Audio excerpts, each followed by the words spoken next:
Morning everyone. আর আজকে হচ্ছে শনিবার, মানে হচ্ছে কর্পূর চেঞ্জ করার দিন। অবশ্যই তোমরা কর্পূর চেঞ্জ করে নিও। Good morning everyone. আর কর্পূর চেঞ্জ করতে বলি, এটা কিন্তু ভগবান বলেনি প্রমোশন করতে, এটা কিন্তু আমরা তোমাদের যেহেতু আমাদের পরিবার এক্সটেন্ডেড ফ্যামিলি, তো আমাদের ভালো হয় এটা আমরা বাড়িতে করে থাকি সংসারের ভালোর জন্য, মঙ্গলের জন্য, তাই তোমাদেরকেও বলি। আর তোমরাও অনেকেই করো, কিন্তু এত মানে চারিদিকে সব কান ঝালাফালা হয়ে যাচ্ছে, এত বিরক্ত করছে মানুষ উল্টোপাল্টা বলে।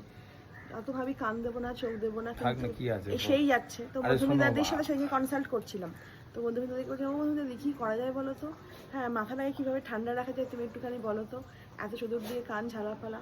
তো মধুমিতাদি একটা ভালো কথা বলেছে, বলছে যতক্ষণ তোমার নামে সমালোচনা হবে জানবে তুমি বেঁচে আছো। সে কী বলছো, বলছে কি হ্যাঁ মানুষ মরে গেলে তো আর সমালোচনা হয় না, তখন বলে আহারে মানুষটা কত ভালো ছিল, তখন সুখ্যাতি হয়, কিন্তু সমালোচনা ততক্ষণই হয় যতক্ষণ মানুষ বেঁচে থাকে। আর একটা কথা, সমালোচনা হচ্ছে মানে তোমার উন্নতি হচ্ছে। এক্স্যাক্টলি, এটাও মধুমিতাদি বললো যে তুমি ওপর দিকে উঠছো, তার মানে হচ্ছে তোমাকে মানুষ এখন টেনে নামানোর চেষ্টা করবে এবং অনেক অনেক রকম কথা বলবে। আর লুচির মতন ফুলছে তুমি শুধু তোমার মতন কাজ করে যাও, অন্য কিছু করতে যাও না, তাহলে তোমার যেটা ন্যাচারাল যে ব্যাপারটা সেটা হারিয়ে যাবে।